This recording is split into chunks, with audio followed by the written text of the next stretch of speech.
Welcome to Cultivated Live for Monday, February 26th, 2024. I'm Jay Rosenthal, the co-founder of Cultivated Media, and this is Cultivated Live.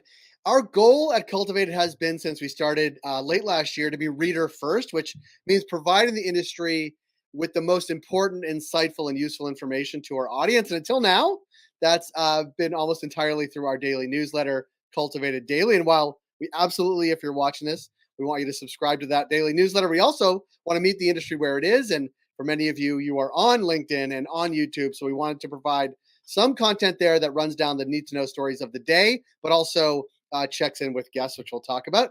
And last week, we started our live stream Tuesday, Wednesday, Thursday, Friday, and we had great response. So thank you all for joining us if you did. And here's what we do. First, as I said, we run down the pressing news of the day, often with a guest, and then we get that guest thoughts on the news, and we jump into a conversation about our guest slice of the sector. We've got a very good one today. We have Graydon Welbourn. Graydon, welcome. Thank you. Thanks for having me, Jay. You're the managing partner, one of the co-founders of White Ash Group. I have that correct, right? Correct. Good. Yes, that's me. And I'll describe you as like a premier executive recruiting firm in the cannabis sector. So tell me if I'm wrong about that. Hey, I will take that any day of the week. I think that's what we're constantly aspiring to, so that works for me. Well, we hopefully we love having you, and you are a partner. We'll talk about that a bit because today's Monday. Yesterday and the previous Sunday, we launched something called People Moves. We know from our sort of several months in the industry and doing this newsletter that whenever we talk about people, either jobs or people that are moving jobs or moving up the ladder or moving into the sector or moving out of the sector, we get lots of response. So we wanted to partner with you guys on that endeavor to do a Sunday newsletter. And like, I've gotten great response. Have you gotten response from the last couple of days?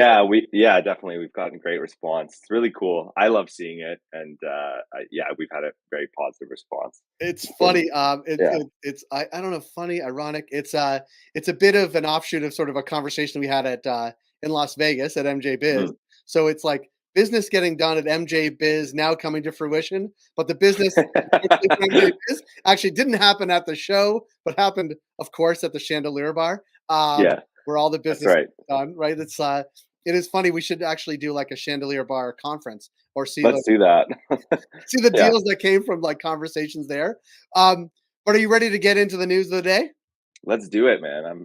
I'm excited. So some really cool stuff happened last Friday. So Germany officially legalized cannabis last Friday as lawmakers agreed to a plan that would allow adults over 18 to possess up to 25 grams. Not sure why 25 grams as opposed to 28, which would have been announced, but anyway, of cannabis in public and up to 50 grams at home, grow up to 3 plants and distribute cannabis through a nonprofit members club system. I guess that's sort of like what is in Spain. And the agreed upon plan also bans advertising for cannabis. That sounds familiar, and includes an amnesty provision for those convicted under previous laws. We'll see how that's implemented. We've seen similar things in certainly in the U.S. and state by state. Now, the health minister in Germany, Karl Lauterbach, who made it all happen in Germany, said that he was long opposed to legalizing cannabis, but according to research, removing the taboo around cannabis and giving information on its risks is the right approach. So it's good to see people's forward thinking, even in countries that don't have sort of a rich cannabis culture like we do either in Canada or the US.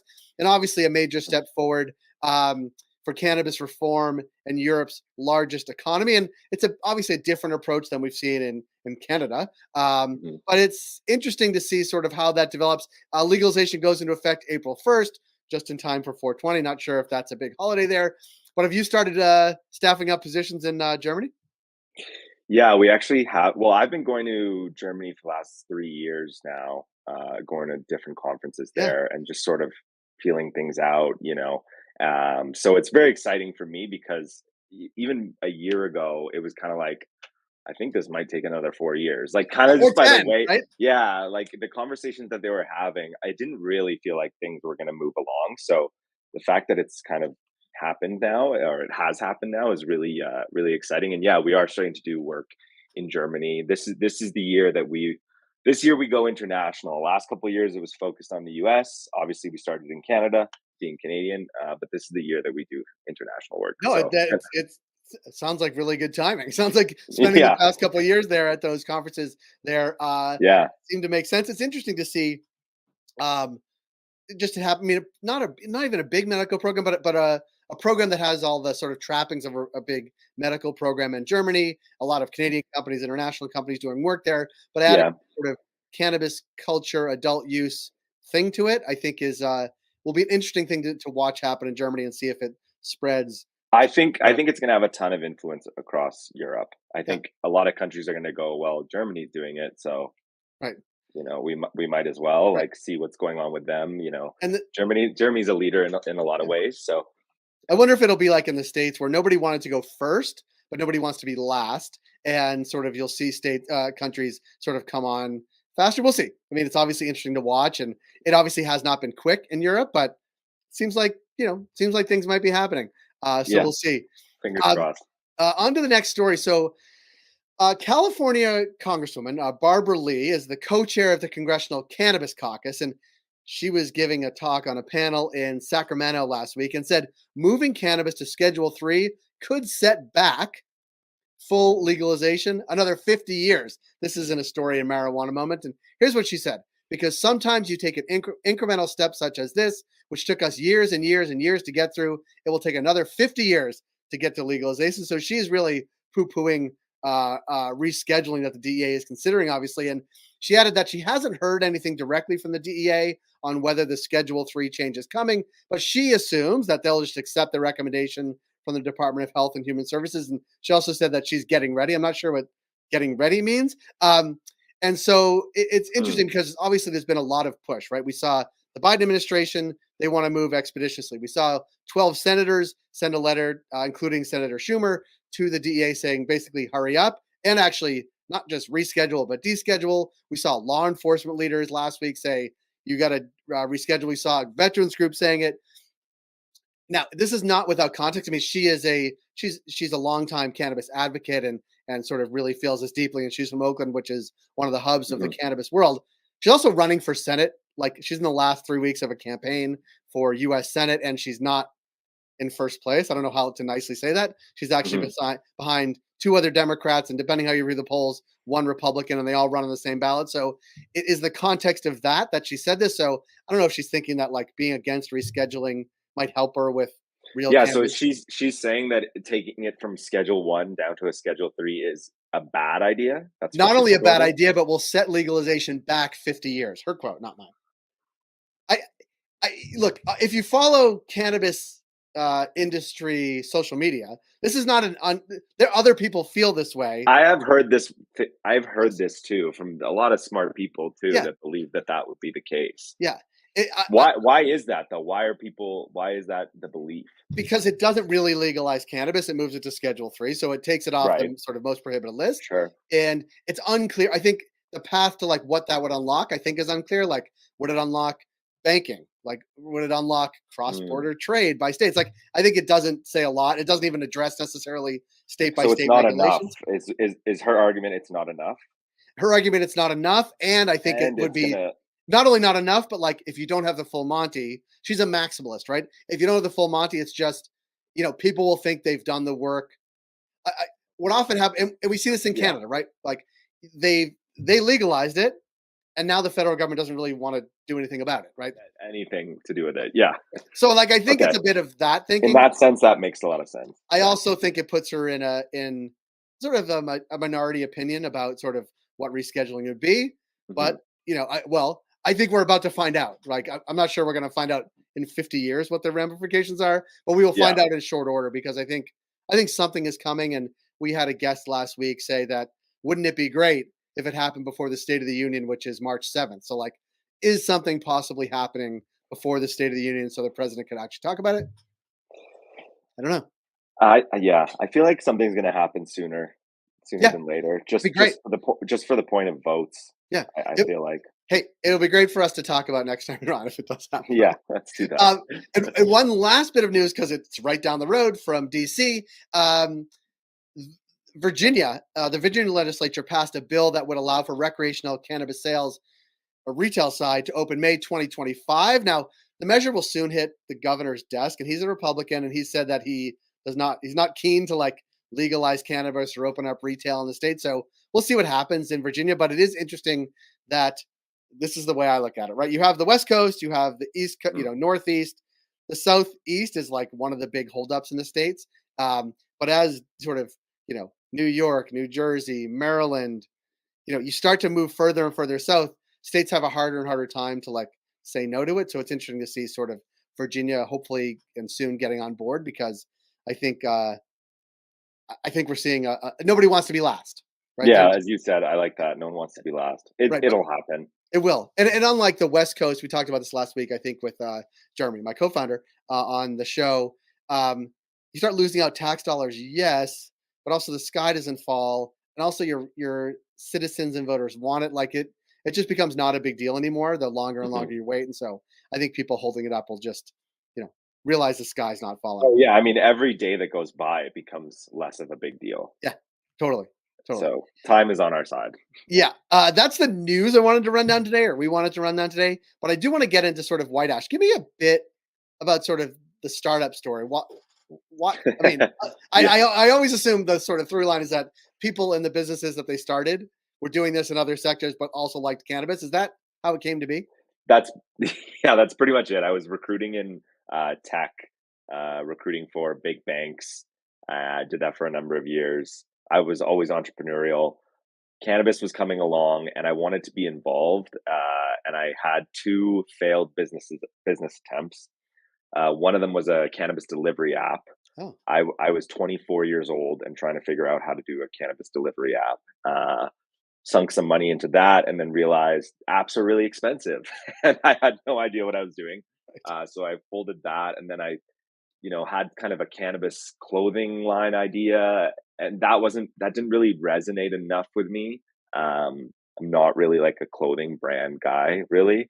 And then my older brother Jameson, he phoned me and he's just like, "Why don't you just do what you do, but in cannabis?" And I was like, that, it's good advice. that does seem sound like some sound advice. So I had thought that the big recruitment firms weren't going to touch cannabis until it was not only fully legalized but really destigmatized.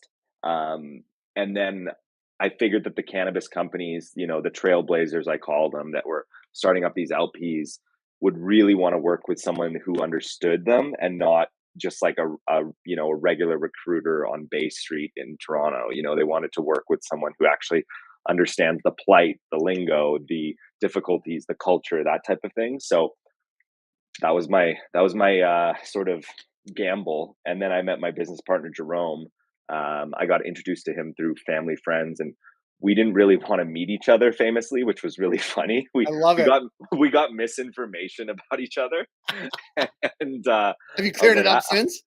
yeah, yeah, it's all good now. But we were told, he was told that I wanted to make a tech recruitment firm, and then I was told he wanted to make a construction recruitment firm, and I wasn't interested in that at all. And then finally, I was just like, okay, I'm just going to meet this guy, and he's like, oh yeah, I'm trying to make a cannabis recruitment firm. And I was like, what? So There am you I. go. And Like, so no wonder we met.